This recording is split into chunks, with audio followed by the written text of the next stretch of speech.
Well, I would like to introduce our colleague, Robert. Robert is an impacted immigrant and has a really powerful story. Robert, can we begin by hearing a little bit about your story and what you've been through? Absolutely.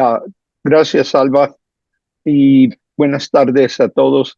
My name is Roberto Vivar, and I'm an impacted immigrant that was deported twice after being detained in immigration detention for 18 months.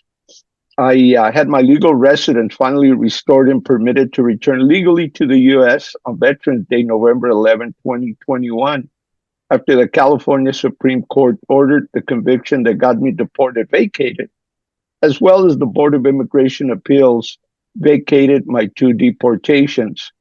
For the last 10 years, I have been and continue to work with impacted immigrants and asylum seekers, as well as deported veterans seeking to return to the U.S.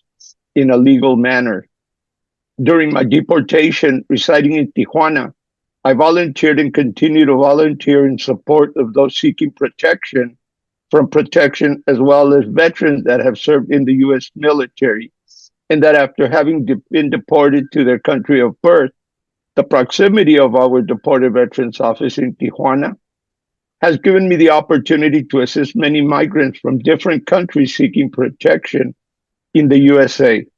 Prior to and during the pandemic, I was witness to the suffering of many vulnerable migrants having to wait at our border for the opportunity to enter the United States to state their case for credible fear asylum, as many of these migrants lived in very deplorable conditions with constant fear and threats from those who they were fleeing from, such as migrants living for months at the Esperanza camp at the Chaparral border crossing plaza.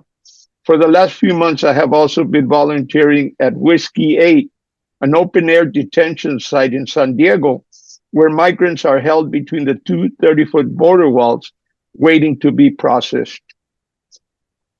Today I'm here because I'm very concerned with the provisions mentioned in the bipartisan bill, which has been recently negotiated in the U.S. Congress. And even though it has failed, it continues to be a topic of both houses. My concern is that the U.S. will revert back to returning those vulnerable migrants seeking protection to return to Mexico to wait, again being subjected to insecurity and precarious living conditions, and or to allow to enter the United States only to be sent to an immigration prison and await before a decision of an immigration judge. I am also very concerned that the new tougher restrictions that will be placed on humanitarian parole requests and how this will impact the present Immigrant Military Members and Veterans Initiative, which allows certain deported veterans that have served in the U.S. military, many in combat theaters suffering with service-connected disabilities like post-traumatic stress disorder, traumatic brain injury, military sexual trauma, and other health issues. The concern is how these new restrictions will prevent deported veterans to return to the U.S. to receive the rightly earned and deserved medical mental health care, as well as the right to contest the injustice of their deportation. We are concerned that over 60 repatriated veterans will lose the opportunity to extend their one-year parole and find themselves once again removed from the country they fought for and were willing to die for, their only home, the United States.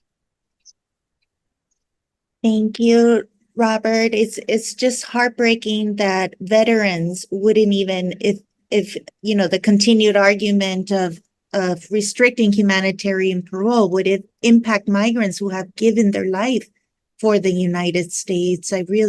Your story is so powerful, and now that you know you've gone through detention, your court has gone to the state Supreme Court, and now you advocate for veterans that have been deported. Robert, what would you say to members of Congress and to immigration advocates that are on this call? What would you like to see?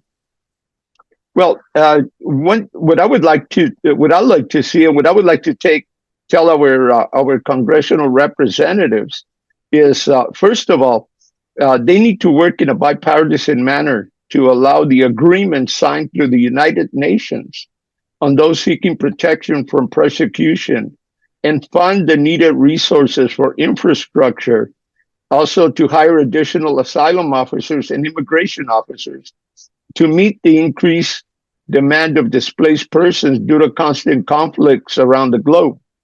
The failure of past administrations has continued to increase a backlog, which, if not addressed today, will only continue to create strains on the border and on the border communities.